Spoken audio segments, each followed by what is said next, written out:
Welcome back. It's Now with Dave Brown on AMI. As we've reported on the show, at the beginning of this month, there was a military coup that took place in Myanmar. Protests have spilled out onto the streets in the days since. And it's beyond just political instability impacting the people of Myanmar, but there's also a concern in regards to the human rights and conditions for the Rohingya Muslim minority. And that human rights concern is a big one on the international front. To give us more context on what's happening with the Rohingya minority, as well as what's going on in Myanmar, we are joined by the Farid Khan, the Director of Advocacy and Media Relations for the Rohingya Human Rights Network. Farid, thank you so much for making time to be with us today. We're very much appreciative. No, thank you for having me on. So before we jump into some of the international response and what can be done on that front, can you give us a little more context as to the political instability and the human rights concern facing the Rohingya people in this moment?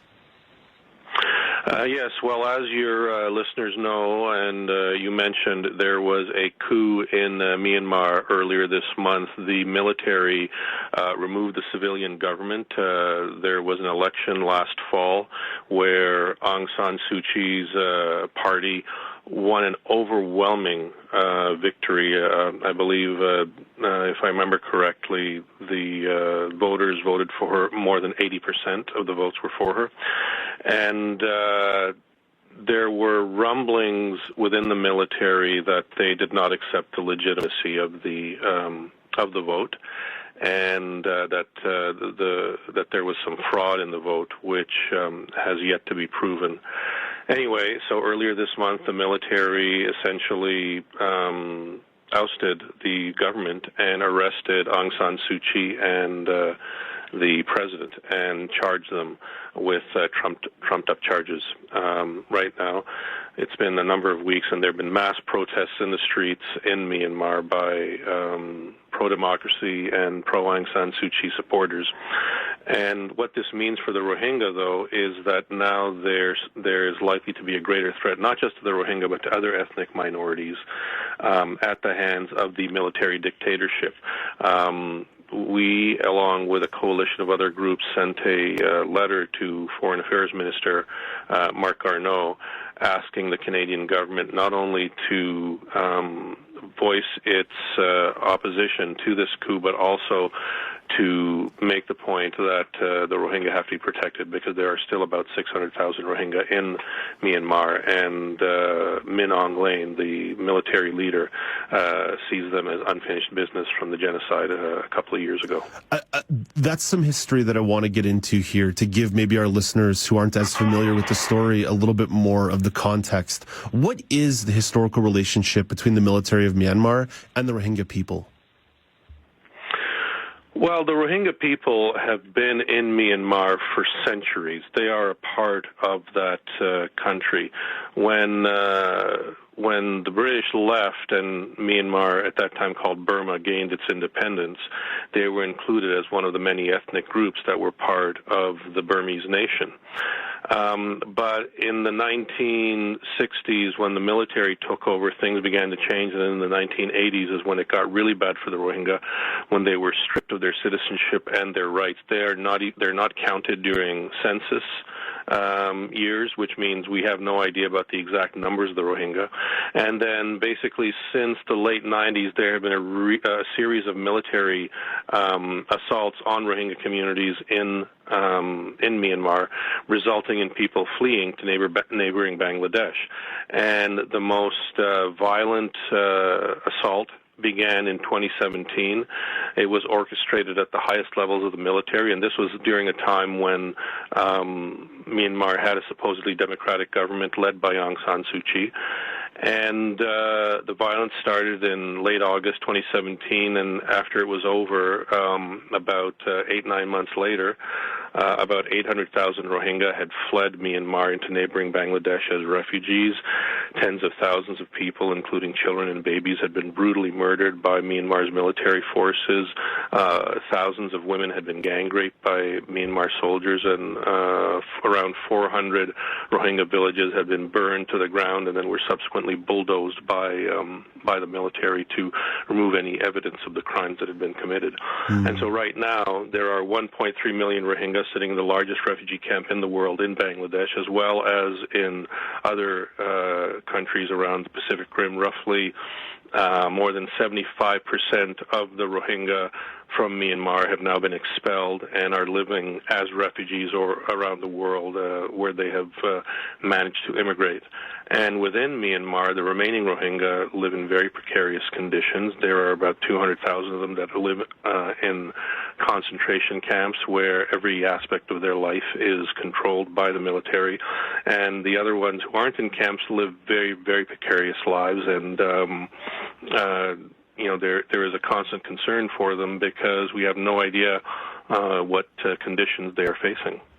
Even just this morning, taking in some of the news coverage, we see the protests in the streets. We see a significant amount of violence going on. Do we have a sense of what has occurred over the last couple of weeks for the Rohingya minority since the military took over? That's a very good question, and the truth is not really, because since 2017 there has been no real presence of Western media other than what we see from Yangon in the capital. The Rohingya are largely concentrated in Rakhine State, which is on the west coast on the border of Bangladesh. With Bangladesh, and there have been no media and no international UN investigators allowed in that state to see what's going on to the Rohingya who are still there. So right now there's really no indication about what state they're in. Fareed, you mentioned the letter that was sent to Marc Garneau asking the Canadian government to take action. What's the response been since that letter was sent out? To date, we've had no response from the government. Of course, the government has made a public statement with regard to the coup, expressing its concern and calling on the military to uphold rights. But the thing is, there's been no response from Myanmar to Canada's call, and with regard to our letter, we're still waiting to hear back on what the government is going to say. What action would you like to see from the Canadian government and the international community as a whole? Well, what we would like to see is what we've been calling on since 2017.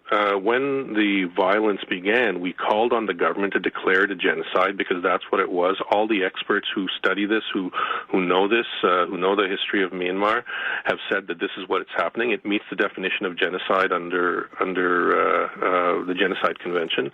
And a year after the atrocities had taken place, the government finally did make that declaration. But making that declaration comes with obligations, legal obligations under the Genocide Convention. You can't identify a crime and then not take action to stop it or prevent it. And since making that declaration in 2018 in two unanimously supported parliamentary motions in September of 2018, the government has taken no action on that motion. We've been calling on the government to file a case at the International Court of Justice. They didn't.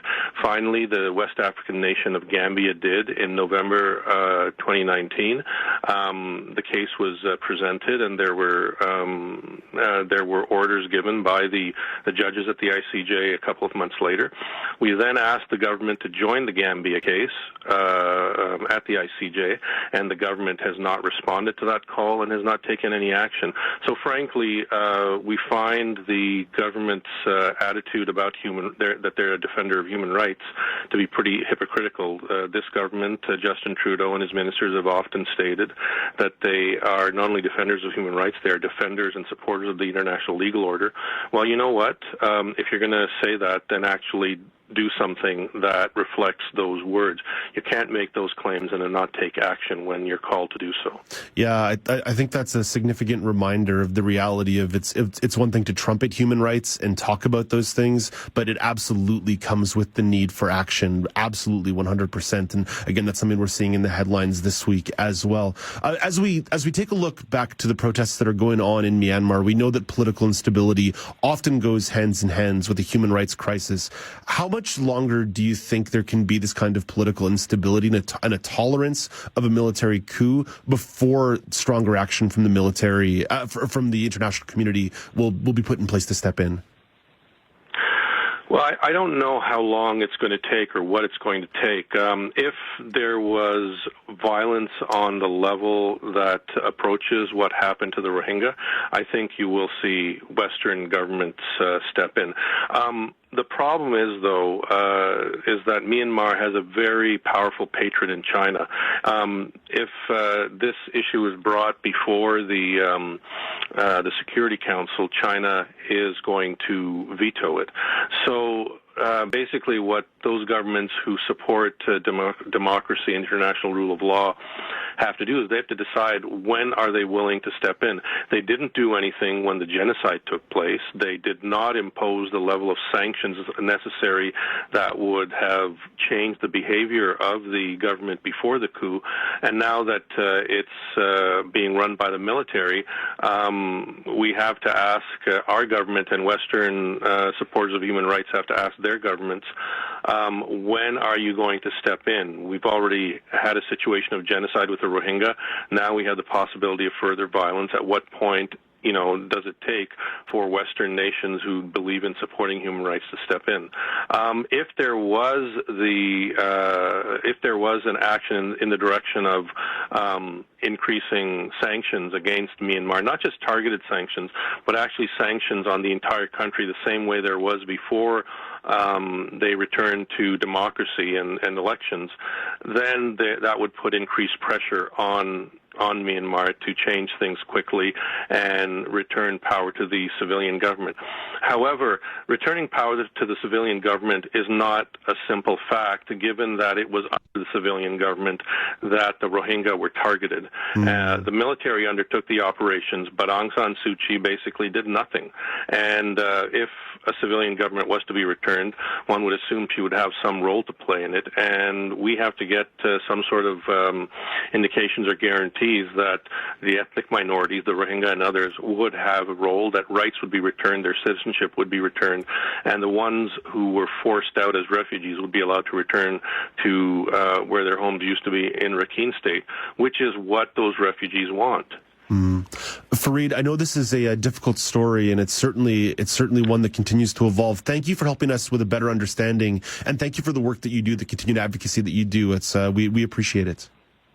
Well, thank you once again for covering the subject. Fareed Khan is the Director of Advocacy and Media Relations for the Rohingya Human Rights Network. He spoke to us this morning from Ottawa.